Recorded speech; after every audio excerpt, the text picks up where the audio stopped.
Salut à tous les postos, bienvenue dans cette nouvelle vidéo. On va parler de beaucoup d'infos aujourd'hui. Le clash Raymond Domenech, Karim Benzema. Domenech qui accuse Karim Benzema, on en reparlera plus tard dans la vidéo, ainsi que Joan Laporta et le FC Barcelone qui pourraient recruter massivement dès ce mercato hivernal, alors que le Barça a de très gros problèmes d'argent. Pourquoi le Barça pourrait se permettre de recruter cet hiver malgré ses gros problèmes et sa grosse dette financière?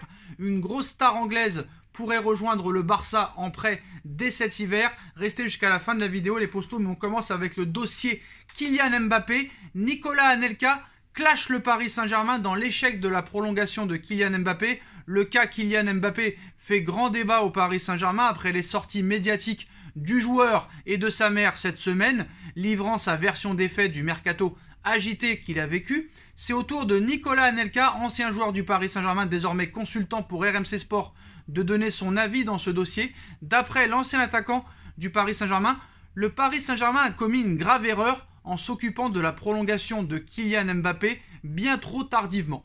Résultat, le contrat de Mbappé s'achevant en 2022 risque bien de ne pas être allongé. Donc, Anelka nous raconte et nous dit « Quand tu as un phénomène comme ça, tu le re-signes et le prolonges 2 ans avant déjà. Ça, c'est une grosse erreur.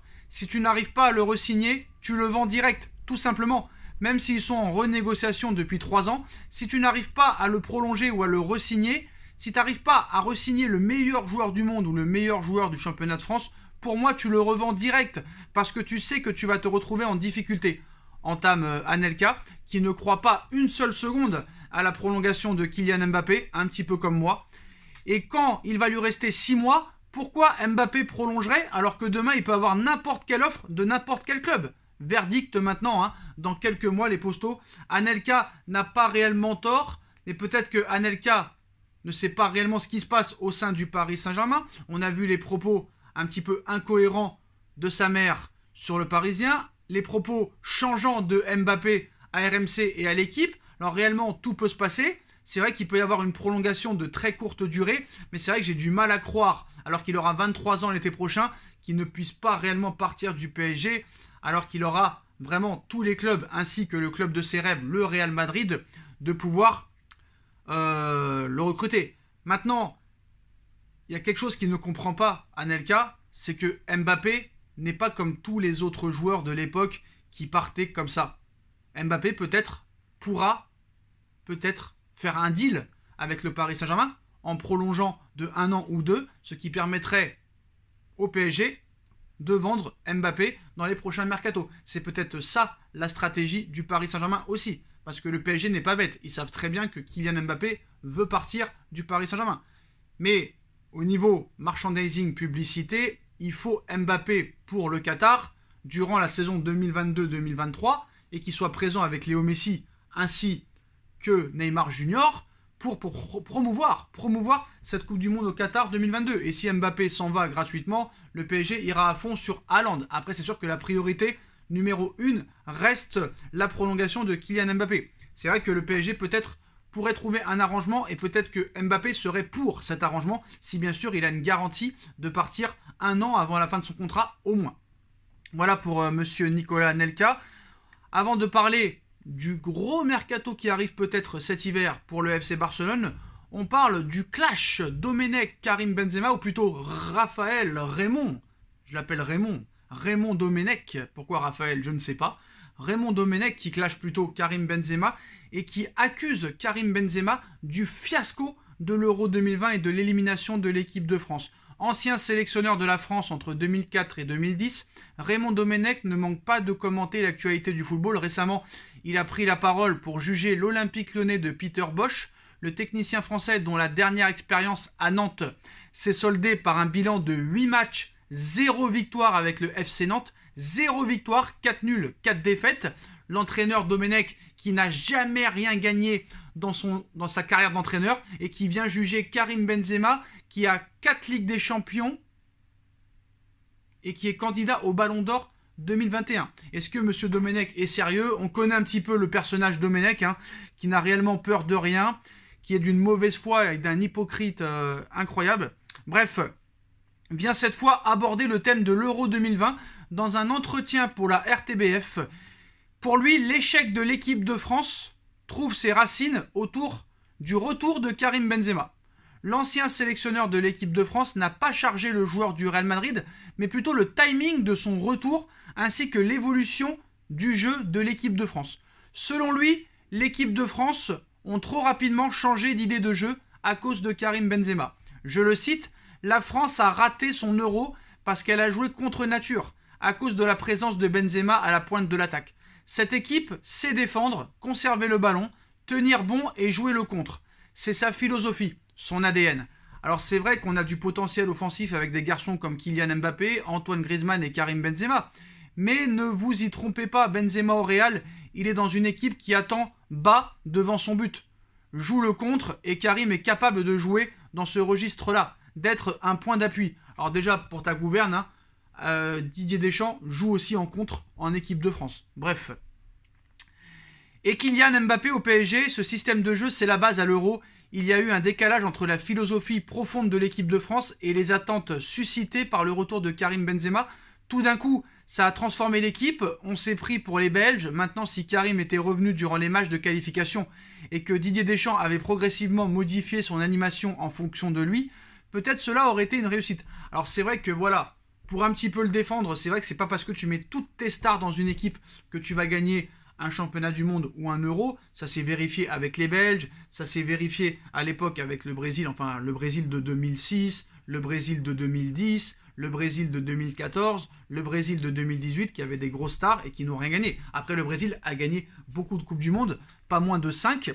Mais en fait, ce que veut dire Domenech, c'est que peut-être que Deschamps aurait dû garder sa philosophie de jeu. Mais la philosophie de jeu n'a pas changé. Benzema, c'est 4 buts à l'Euro. Ne va pas accuser Karim Benzema d'être le principal coupable de l'élimination en Coupe du Monde. Est-ce que c'est la faute à Benzema si Mbappé a raté son penalty? Est-ce que c'est la faute de Benzema pendant les prolongations ou pendant la fin de match? Il n'était plus là. Il était sorti par Didier Deschamps. À un moment donné, frère, attaque-toi déjà à ceux qui sont attaquables. Tu te permets de critiquer Karim Benzema alors que tu n'as rien gagné dans ta carrière. Je trouve ça un petit peu injuste et un petit peu quand même culotté de ta part. Bref, pour parler de Karim Benzema, déjà t'es pas vraiment le mieux placé pour en parler. En plus de ça, tu critiques la façon de jouer du Real Madrid. C'est la même que l'équipe de France. On attend très bas et on joue en contre. Deschamps fait la même chose. Donc pourquoi Benzema ne pourrait pas s'adapter à ce mode de jeu, à ce système de jeu, alors que c'est le même au Real Madrid? C'est le même que Carlo Ancelotti. Donc à un moment donné, ton cerveau a ses limites. Avec Nantes, t'as fini au bois. Avec l'équipe de France, t'as fini au bois. On va me parler de la Coupe du Monde, la finale de la Coupe du Monde en 2006. Mais c'est grâce à Zidane, à Thuram, à Makelele, à Gallas, à Thierry Henry et aux autres qu'ils ont été en finale et pas grâce à toi. Voilà, ça il faut être très précis là-dessus. Maintenant, on passe les postos au FC Barcelone. Alors, le Barça va pouvoir recruter cet hiver. Pourquoi? On ne sait pas réellement, hein, malgré une dette très forte de 1,3 milliard d'euros. Lors de la conférence de presse organisée hier après-midi, le directeur général du Barça a affirmé que le club Blaugrana pourra être actif sur le marché des transferts dès cet hiver. Oui, il est possible de recruter et de prolonger. Les prolongations de Pedri et Ansu Fati se passent très bien. Le dernier départ d'un joueur important génère un fair play positif de plus de 20 millions d'euros dont le Barça pourrait signer s'il l'envisage. Mais le travail n'est pas terminé et ils doivent continuer à baisser la masse salariale. Le dirigeant de 49 ans est conscient néanmoins du gros travail auquel il est contraint pour rattraper la mauvaise gestion de la direction sortante. La première chose que le Barça doit faire est de faire ses devoirs. Nous avons fait une grande partie du travail, la masse salariale a diminué, mais nous devons continuer à travailler et si cela se produit, bien sûr, nous serons en mesure de signer des joueurs dès cet hiver et de très haut niveau. Le Barça a le fair play et à partir de l'année prochaine, s'il continue à faire ses devoirs, il pourra faire venir les joueurs qu'il veut. Donc voilà, hein, la magouille Barça est lancée, les postos. Hein, comment passer d'une dette de 1,3 milliard à pouvoir recruter des joueurs. Donc le gros coup du mercato d'hiver, 2022 pourrait être une star de Manchester City, toujours en grande difficulté financière depuis le départ de Léo Messi au Paris Saint-Germain. Ils se sont aperçus aussi que dès qu'ils avaient acheté Antoine Griezmann, ils n'avaient plus du tout d'argent. Donc ça prouve encore une fois que le retour de Neymar a toujours été une utopie et resté une chose impossible. Le Barça cherche à se renforcer et les Catalans pourraient bien réaliser un gros coup lors du prochain mercato hivernal. Selon les informations de Sport, le club espagnol serait en bonne voie pour s'attacher les services de la star anglaise de Manchester City, Raheem Sterling. Ce dernier souhaiterait faire ses valises et découvrir un nouveau club dans les prochains mois. Le Barça pourrait même demander un prêt avec une option d'achat pour l'international anglais qui devrait jouer un des premiers rôles en cas d'arrivée au Barça cet hiver ou peut-être cet été. Dans une situation financière catastrophique à l'heure actuelle, le club présidé par Joan Laporta ne devrait pas disposer de gros moyens pour se renforcer et les résultats sportifs de ce début de saison ne sont pas très encourageants. Pour rappel, il pointe pour l'instant à la 9e place du championnat espagnol avec un match en moins. Donc affaire à suivre. Un dirigeant du FC Barcelone a lâché aussi quelque chose d'intéressant, c'est que la dette nette serait de 595 ou 695 millions d'euros. Je ne sais plus les chiffres exacts. Ça, c'est la dette nette. Elle est immense. Donc là, franchement, ils disent qu'ils pourront recruter dès l'été prochain. Parce que certes, c'est vrai, la masse salariale va chuter. Des joueurs peut-être comme Piqué, Sergio Busquets, Umtiti, l'anglais partiront ou seront vendus.